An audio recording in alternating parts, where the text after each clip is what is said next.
صباح الخير. أنا دكتور شادي، مدرس جراحة أطفال جامعة عين شمس.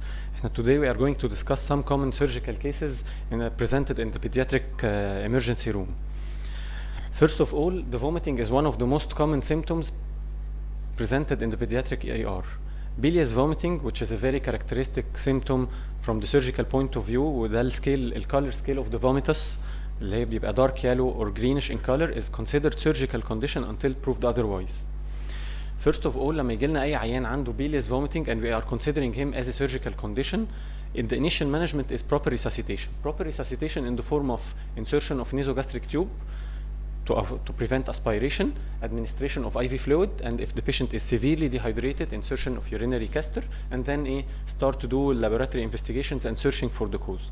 One of the most common causes of bilious vomiting in the pediatric age group during infancy usually is the intussusception. The intussusception, the age of presentation is between the age of 6 months and 2 years old. Almost between age of 6 months and 2 years old, this is the primary intussusception.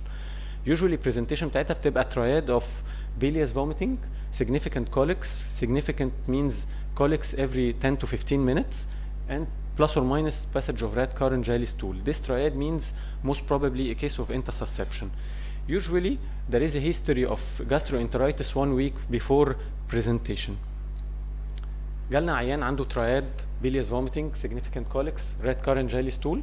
The next step we are trying to localize the cause او to identify cause. هنعمل plain x-rays، وزي ما كنا لسه بنتكلم في الاكس رايز قبل كده يجي لنا plain x-ray.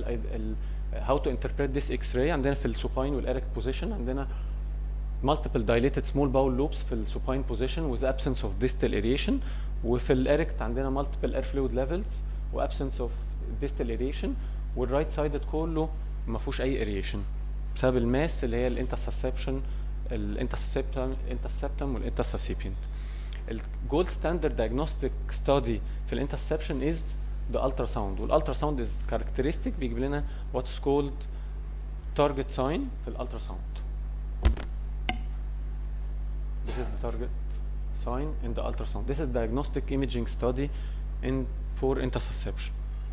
The management of intussusception is simple as whether non-operative management or operative management. The non-operative management is diagnostic and therapeutic at the same time in the form of air enema or pneumatic reduction. بنحط rectal tube ونinflate air under screen، والاير ده بيبتدي يزق ال head of the intussusceptum لغايه ما يحصل ريليز للماس دي كلها. ده provided ان the patient's general condition is improving and the abdominal examination is totally lax. This is diagnostic and therapeutic. This is the non-operative management. If failed or the patient general condition is not suitable for the air enema or the pneumatic reduction, we are going to do surgical intervention in the form of open reduction of this mass, or if there is any sort of ischemic bowel, you are going to do resection and anastomosis. Other causes of bilious vomiting or other causes of intestinal obstruction في ال pediatric age group include بقى many differential diagnoses. malrotation of the bowel with mid-gut volvulus, post-operative adhesive intestinal obstruction, duplication cyst, Michel's diverticulum and band, Hirschsprung, and irreducible hernia.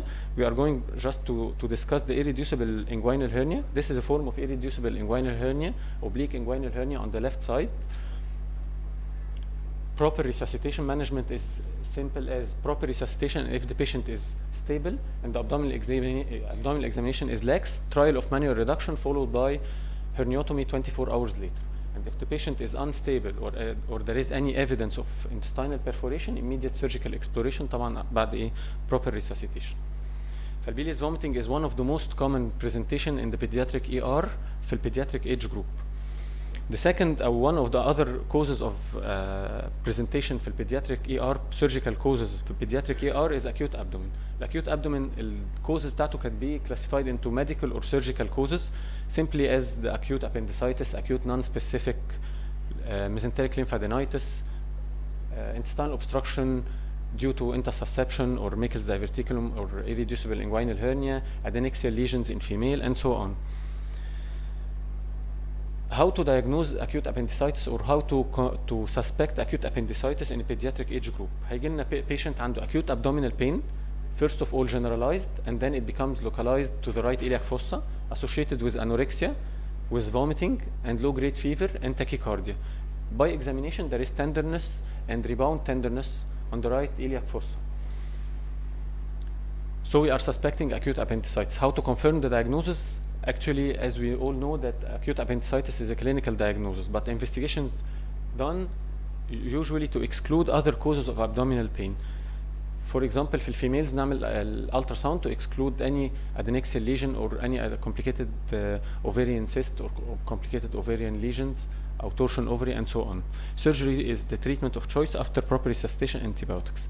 The main differential diagnosis with acute appendicitis is acute mesenteric lymphadenitis, and we have some clinical findings that can help to differentiate between the acute appendicitis and mesenteric lymphadenitis in the form of the pain.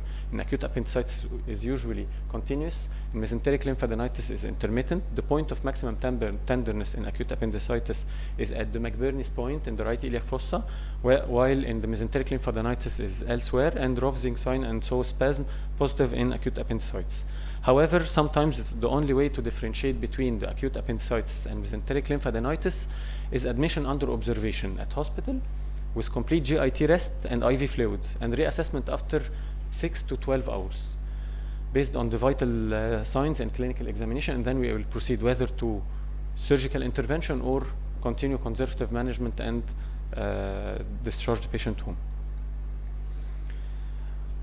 One of the most common causes of acute appendicitis and most important and risky cause of acute abdomen in pediatric age group is complicated adnexial lesion or torsion ovary, usually presented with severe abdominal pain of sudden onset, and ultrasound is diagnostic. When suspected, urgent laparoscopic exploration should be done to preserve the ovarian tissue. And this is a picture of patient with torsion adnexia on the right side. Also, one of the most common symptoms presented to the pediatric ER is acute scrotum. Acute scrotum means red and swollen and painful scrotum of sudden onset. The causes of acute scrotum are variable, but the most important is testicular torsion, and this is the most serious and most important cause. Other causes include torsion, testicular appendages, epididymoorchitis or epididymitis, trauma, idiopathic scrotal edema, and these are some pictures of the causes. This is a case of testicular torsion. This is the picture of the torsion. This is another picture of torsion. This is an example of torsion of testicular appendages. The take-home message in the acute scrotum that all cases with acute scrotum should be considered testicular torsion until proved otherwise. The testicular torsion, the age of presentation, usually we have 2 ages of presentation, prenatal period and before puberty. Urgent surgical exploration should be done within 6 to 8 hours to save the testes. The diagnostic test for testicular torsion is scrotal ultrasound and testicular duplex. However, no need to waste time doing the ultrasound. If it is not available or it will take time, immediate surgical exploration should be done. The main differential diagnosis with testicular torsion is epididymoorchitis. How we can differentiate between both? We can differentiate whether clinically or by ultrasound. Clinically, in the testicular torsion, the testis is higher in position and horizontal lie, and the cremasteric reflex is lost in the testicular torsion, and there is inguinal tenderness in testicular torsion. And the duplex shows no vascularity in cases of testicular torsion. But at the same as we agreed that in case of we are still doubtful, no need to wait, immediate surgical exploration should be done to save the testis. Another case also presented in the pediatric ER is the bleeding after circumcision, and although the circumcision is a very common procedure, however, it should be considered as a simple and safe procedure, several complications can occur, and the most common complication is bleeding. Immediate management should be in the form of proper compression and proper resuscitation, and then laboratory investigation, CBC and coagulation profile, blood and plasma if needed, and if no response, examination under anesthesia and correction of any other surgical cause.